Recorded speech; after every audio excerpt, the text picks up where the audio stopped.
Folks, Clint Eastwood just turned down $4.5 million for a Cobra that's been sitting in his garage since 1965. But here's the real kicker: he bought it for just $7,500 back when he was still doing TV westerns.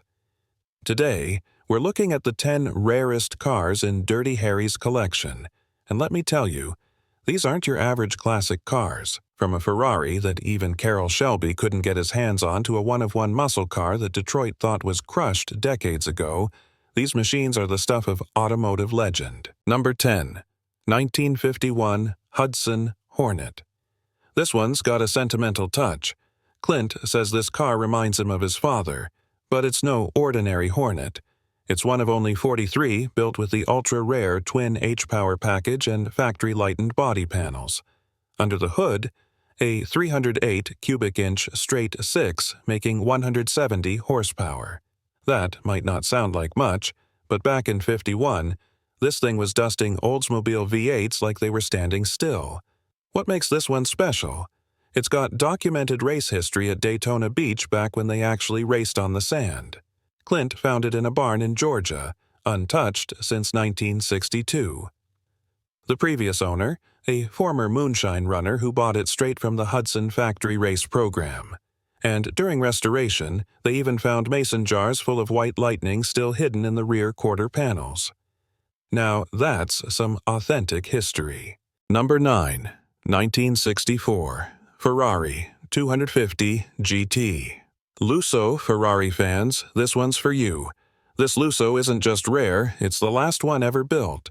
And it's got a Hollywood connection that goes beyond Eastwood. Steve McQueen actually tried to buy this exact car in '67, but Clint wouldn't sell at any price. The 3.0L Colombo V12 puts out 240 horsepower through 3 Weber carburetors, each hand-tuned by the same guy who worked on Ferrari's race cars. What makes this Lusso truly special is its originality. Most of these cars got thrashed or modified, but this one?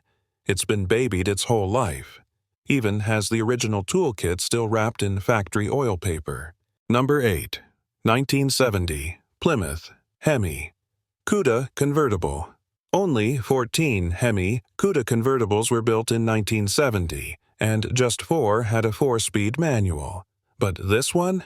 It's the only one painted in plum crazy purple with a white interior. Under the shaker hood sits the legendary 426 Hemi, factory rated at 425 horsepower, though everyone knows Chrysler fudged the numbers to keep insurance companies happy. The real output?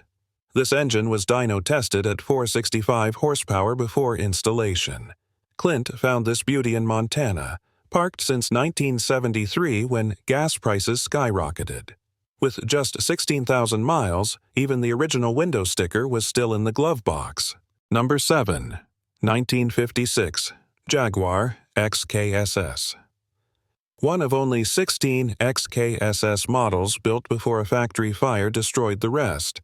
This isn't just any XKSS, it's the actual development car Jaguar used to certify the model for U.S. road use. Clint bought it in 1972 from a retired race driver who had been daily driving it. Can you believe that? During restoration, they found race timing sheets from Riverside tucked under the seat padding. Turns out, this car had quite a racing career before Clint got his hands on it. Number 6. 1963 Shelby Cobra 289. Factory competition. This is the car Clint turned down $42 million for. One of only 6 factory competition T289 Cobras, and the only one fitted with the experimental aluminum head engine. Carroll Shelby himself delivered this car to Clint in 1965, and they remained friends until Shelby's passing. Number 5. 1970 Ford Mustang Boss 429. This isn't just any Boss 429. This is the prototype Ford used for all their promotional photography. One of the first 10 built, and the only one painted in a special mix of grabber blue that never made it to production. Clint got this car directly from Ford in 1969. He was filming Kelly's Heroes at the time, and Ford's PR department thought having Dirty Harry drive their meanest Mustang would be good publicity. Number 4. 1957 Mercedes-Benz 300 SL Roadster. One of only 29 aluminum-bodied 300 SL Roadsters ever built, this one was originally ordered by Clark Gable, but he backed out due to an 18-month wait time. Their loss was Clint's gain, 20 years later. During restoration, they discovered it was actually the Paris Auto Show car from 1957, with the original display plaque still wrapped in paper in the spare tire. Well, number 3, 1967, Ford GT40 Mk3. One of only 7 GT40 Mk3 street cars ever built, and the only one with an experimental aluminum monocoque chassis. This is the missing link between Le Mans-winning race cars and the street versions. Clint found this car in a Michigan barn, hidden by a Ford engineer who was supposed to crush it. Instead, he kept it for 30 years before selling it to Clint. Number 2, 1971. Ferrari 365 GTB4 Daytona Competizione. Daytona Competizione holds a significant place in Ferrari's racing history. This particular car is the actual prototype that Ferrari used to develop the competition package for the Daytona, making it an essential piece of the marque's motorsport legacy. Unlike the standard production Daytonas, this version was specifically engineered for high-performance endurance racing.